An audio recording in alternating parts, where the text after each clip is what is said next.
South Jamaica, baby, they made me to be the greatest. Serving the deed of my creators, fresh off of my high haters. It's the king again, Magdalene, chauffeured, bragging and boasting. Yo, what up, y'all? It's your boy Dollars. It's another day, another dollar video. Welcome to the channel.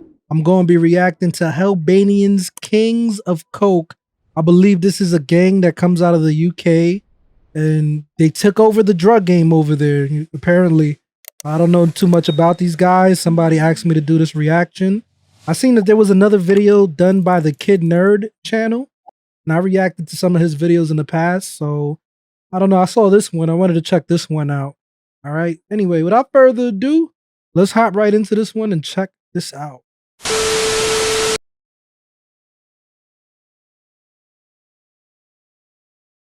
The UK's drug scene for years has been led by a group called the Hellbanianz, a group sounds like a rap group on selling coke in the streets of England. But despite their immense fame in the drug scene, little is known about this gang. However, in this video, we will take an in-depth look at the UK's kings of coke. What is Hellbanianz? The gang, an Albanian street crew of cocaine traffickers, is well known in Albania for its violence and, more broadly, for a social media presence that features Ferraris, wads of 50-pound notes, and so they flaunting everything, huh? In order to boost its profile and attract youngers. The Gascoigne estate, developed in the 1960s and extending south from Barking Town Centre to the Thames, is its historic home. Hellbanianz is involved in the cocaine trade's retail game. They are the street dealers and enforcers of the Mafia Shqiptar, the Albanian organized criminal syndicates believed to be consolidating power within the UK criminal underworld, and on their way to a near-total takeover of the UK's £5 billion cocaine market. So basically, they running shit over there, bro. Say less. The gang's glossy trap music videos constantly remind audiences that HB are prepared for violence, and that they have the necessary personnel and weaponry. Yet, according to police sources, Hellbanianz is at the bottom of the Albanian mafia. How did it begin? To have a better understanding of the Albanians' extraordinary growth in the United Kingdom, let's take a walk to the 12th level of one of the high-rise blocks on the Gascoigne estate. From there, the skyline of London sweeps westward, where the majority of their cocaine will be snorted. Several miles downstream down the Thames, in the other way, are the huge container ports where their cocaine is unloaded in multi-kilo cargoes. However, the story of the Mafia Shqiptar begins across the Atlantic, in the jungles of Latin America. The Albanians' conquest of the UK's cocaine market is a cautionary tale of criminal cunning, the value of friendship with the world's most deadly mafias, and the inescapable threat of bloodshed. It began with a business plan that was straightforward in principle, but sufficiently audacious to challenge the established order. For years, the foreign importers of cocaine operated independently of the distributors and gangs. The pricing structure varied according to the quality of the drugs. The higher the purity, the more it cost. The Albanians abandoned this model entirely. They initiated direct negotiations with Colombian drug cartels, who control coca production. Massive cargoes from South America were organized. Internal supply chains were maintained. British and What the fuck? He just said South America, and then they just showed South Africa. Cargoes from South America were... Bro, this... Is it South America? That looks like Africa. No, that is South America. My bad, gang. Organized. My bad. Supply chains I'm wrong. British intelligence indicated that the Albanians were obtaining cocaine from the cartels for about £4,000 to £5,500 per kilo, at a time when rivals believed they were getting a good bargain by purchasing it from Dutch wholesalers, selling for £22,500 per kilo. The Albanians reduced the cost of cocaine while increasing its quality. Additional huge and making more money were imported into the United Kingdom. Tony Saggers, the former head of drugs threat at the National Crime Agency, who has spent the last 30 years analyzing the global narcotics economy's rhythms, explained, "What they have done very intelligently is say, okay, we've got these margins to play with, and we're going to give a good slice of that to the customer." Albanian influence has had a tremendous effect on the usage, manufacture, and economics of cocaine. The substance is now cheaper than it has been in the UK since 1990, and purer than it has been in a decade, resulting in record fatalities. That's wild. So it's cheaper and stronger. That is crazy. How do they make money then if it's so cheap though? Like, I don't get that. The UK has the greatest proportion of youthful users.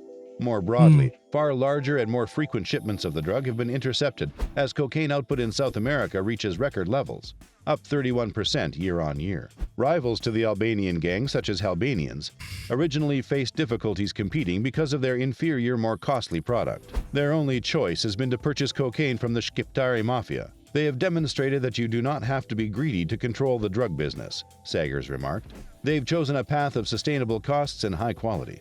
However, for the Albanian model to be fully effective, control of Europe's ports was essential. To do this, the Mafia Shqiptare required to work with the Ndrangheta, the most powerful and globalized of the Italian mafias, which controls the cocaine trade in mainland Europe. There is substantial proof that the Albanians are not just cooperating with the Ndrangheta, but have forged the closest of alliances. According to sources, the Italian mafia regards the Albanians as equals. There is a substantial Italian organized mafia connection with the Albanians now, and the Albanians are cooperating with them, not competing with them, Sagers explained. Additionally, money talks, right? Compare it to like regular street gangs. Obviously, it's regular street shit. Dudes is always fighting over pennies and territory, but these guys, they working together. You know what I'm saying? There's room for everybody to eat. They're just working together, though. That's the crazy shit. Italians traditionally had strong ties to Latin America. Location: Gascoigne Estate. The Gascoigne Estate is bounded on the south and west by the A13 and North Circular roads, both of which serve as urban bulwarks against rival gangs such as Newham's Beckton Black Squad. The estate was operated by white working-class criminal families in the mid-1990s. If you were black and went there, you would be escorted out, David, a former resident, explained. Long before a Jamaican gang led by Delroy the King Lewis established a brutally effective 24-hour business on the estate selling crack cocaine and heroin, deprivation and narcotics ravaged the community. Lewis was imprisoned in 2004, at a time when the estate's Albanian population was rising as a result of a new refugee crisis triggered by renewed conflict in Kosovo, 5 years after the initial influx. Albanian was the estate's second language by the time of the 2011 census. Hellbanianz took over shortly afterwards. Rookwood House was chosen as the organization's national headquarters. The tower block's interconnected pathways and restricted entry points made it easier to protect against police and rivals. You can see them coming. In Hellbanianz's trap single Hood Life's video. However, Rookwood House was demolished 5 months ago as part of a massive rehabilitation project. Locals report that Hellbanianz... Yeah, they say that, but they just do that shit because they know that that's basically like a fortress for them gang members. You get what I'm saying? Like, they couldn't arrest them. The ops couldn't get to them. That's like if they did that to RPT. Like, we're going to move everybody out of RPT and dismantle, like break down the building type shit. You get what I'm saying? Like, there's certain places where it's like too much of a problem that they just have to demolish it, like O Block. You know, O Block was too powerful. They about to demolish O Block. So, you know, you see that shit happen and they try to tell you, oh, it's a rehabilitation program. Oh, we're doing it for the people. Fuck out of here. Has relocated to an excellent location near the King's Lounge Tavern. They congregate around 9 p.m. Same looks, same gang, one observed. Some may recognize the faces from Hellbanianz's YouTube channel, which features footage of scantily dressed ladies, wheel-spinning Bentleys, and the ubiquitous wads of money. How do they move their keys? Rotterdam, the Netherlands' largest harbor, handles 8 million cargo annually. Many passengers arrive through the direct Colombian express route to Harwich, Essex, or Hull. Antwerp, Belgium's second biggest port. My thing is, if this is public information, right? Like, there's a whole video about this shit. The cops know it. Everybody knows it. So how are they still able to get this shit across? That means somebody high up is in on it, bro. There's no way they could know that there's drugs getting in through the ports. Like, they should be able to find it. And I understand that these traffickers are so sophisticated that they get better and better and better at shipping the shit. They know how to hide it. They know, you know what I'm saying? They're so sophisticated, but it's like, we know it's coming, so how the hell y'all can't stop it? Like, I don't get.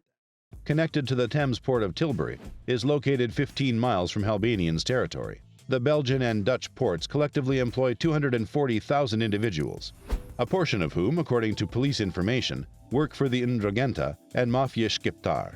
According to Anna Sergi, a criminology expert at the University of Essex who specializes in mafia links, Albanians and the Southern Italian crime organization have teamed up. Whenever the Ndrangheta is transporting goods, they collaborate heavily with the Albanians, she explained. Operation Polino, named for the southern Italian region where the Ndrangheta originated, detained 90 people last month. Prosecutors for the anti-mafia explained how the Ndrangheta relied on permanent organizations operating out of ports and harbors, in addition to Albanian criminal networks.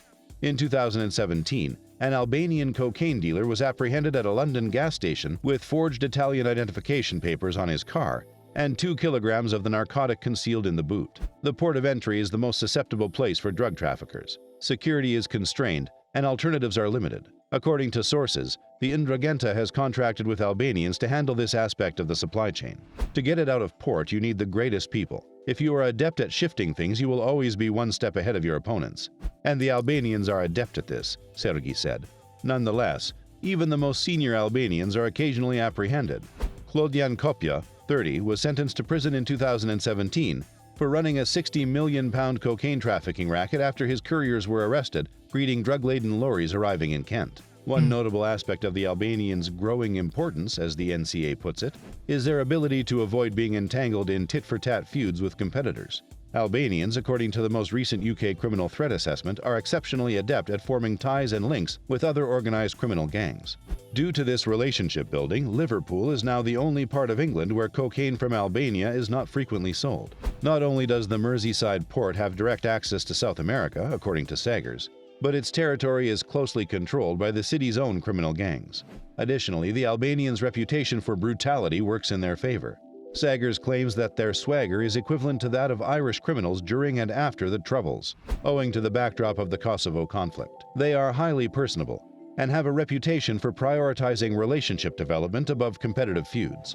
Additionally, they business-minded, conflict-torn area and have a reputation for harshness, your appeal is enhanced by an aspect of, really, we do need to get along. That's the one thing that people fail to realize, bro, and that's like the #1 rule. Having war and beef and killing, that shit fucks up the money. At the end of the day, these guys just want to make money, bro. That's what it all comes down to. They will use violence if they have to, if you're getting in their way, but they would rather not. You know, you get some psychos, though, that they get power hungry and they like to flex and they don't care. They think you get what I'm saying? And those dudes don't last long anyway. But, you know, a lot of these dudes, they just want to make their money and be in the shadows. You get what I'm saying? They will be violent if they have to, but remember, man, when you're shooting shit up and civilians are getting caught up in it, you know, that's just going to bring the spotlight on you, and there's going to be a lot of pressure, and then the police is going to be involved. Like, the cops are going to be involved regardless because they're trying to stop you from what you're doing, but when there's bodies dropping, it's worse. You get what I'm saying? Like, they're going to want you even more. Along with these people, he explained. Kasim also makes a point on how Albanians are seen in criminal circles.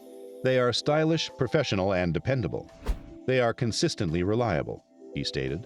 This has to do with the Albanian code of Besa, to maintain the pledge. But Sergi adds that the Mafia Shqiptare's reputation must also be understood through the ancestral code of Kanun, or the right to retaliate, that blood must pay with blood. You are most likely to trust those that are similar to you, she explained. The goal was to keep everything internal and private. Then, as the younger generation began creating dazzling movies and flashing money, social media Albanians emerged. Trendy Albanians. Hellbanianz had 115,000 Instagram followers until their account was shut down in November. Hoodlife's film, which begins with a drone photo of the Gascoigne estate, has been seen over 7.5 million times. The lyrics describe the gang protecting Barking with Kalash, AK-47s, and issuing threats to rival Albanian band OTR, on top of the rest, and a few others. Their most recent video, which was uploaded in late October 2018, declares that they are prepared for battle. Hellbanianz was dubbed the Stabbers by one local. You'd be walking home and felt a small prick on your leg, he explained, requesting anonymity. You'd later realize you'd been stabbed by one of the Albanian children. Albanians are the third largest foreign nationality in UK jails as a result of such shenanigans. The result is even more astounding when one considers the NCA's estimate of the proportion of Albanian organized criminals in the UK, 0.8%. Hellbanianz' affluent lifestyle, the bling, the violence, has exacerbated tensions among the Albanian community, most notably through police goading. The Hood Life video depicts gang members around a Metropolitan Police Department patrol car. This is contrary to Albanian culture. Some of their more sophisticated drug traffickers, international merchants, are displeased with this behavior. It reveals their deeds. Meanwhile, as long as Mafia Shqiptare continues to supply cocaine, Attracting kids to the Hellbanianz criminal lifestyle has never been simpler. What do you think of Hellbanianz? Let us know in the comments below. All right, this was an interesting video. I might want to check out the other one from Kid Nerd. I probably feel like he did a better job because he does like documentary style videos, and he probably mentioned a little bit more street stories in his shit. But the thing that was interesting to me is that these guys use social media and they're flashy. And this is the younger generation. The older generation, they don't like that flashy shit. But this is how they recruit kids. Because, kids love social media. They love to see, it's like the rapper lifestyle. They love that shit. That's what draws them in. They want to make money too. They want the bling, the cars, the clothes, the women. But it's a double-edged sword because, you're showing all this flashy shit. The older generation, the mob dudes, they don't like that shit. And then you got the police watching. You get what I'm saying? You're supposed to move in silence, but this is how the streets have, the streets are different nowadays. There's more telling on yourself. I don't know how that's going to last. There's probably still people in the background doing the old school shit where they don't want nobody to know what they're involved in. And they probably use these guys as the front. You get what I'm saying? Like if something happens, if they get arrested, the guys in the background are still safe. Because they're not flashy. You get what I'm saying? But this was interesting, man. Y'all let me know your thoughts about this one, man. It's your boy Dollars. I'ma holla him off this one. For my time goes by, they gon' raise a nigga jersey in the sky. Treat a nigga right, big dreaming on my life. Shorty wanna get some air, I go and get her when I fly. Taking off on these niggas I retire. The minute I catch fire, I smoked them all before, just revisiting the high.